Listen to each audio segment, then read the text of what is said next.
ብዙ ስራዎችን በአንድ ላይ መስራት ወይም መልቲታስኪንግ ስራ የበዛብህ እንዲመስልህ የሚያደርግህ ግን ድሃ አድርጎ የሚያስቀርህ ውብ የሆነ ውሸት ነው።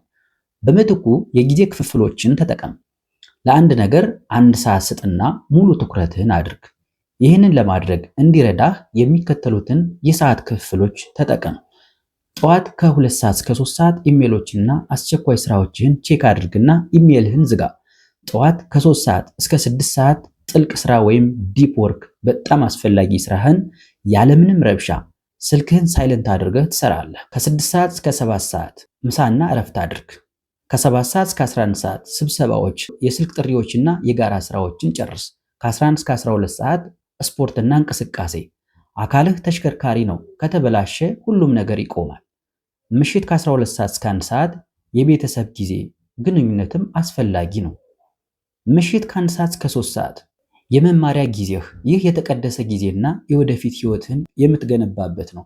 ምሽት ከ3 ሰዓት እስከ 4 ሰዓት ራስህን መገምገምና ማቀድ። ዛሬ ምን ተማርኩ? ነገ ምን ማሻሻል እችላለሁ? ምሽት ከ4 ሰዓት ጀምሮ እንቅልፍ አድርግ። እረፍት አሪፍ ነው። ይሄ ሲስተም ውስብስብ አይደለም፣ ቀላል ነው። ግን ቀላል ማለት ላለመድከም የተመቼ ማለት አይደለም።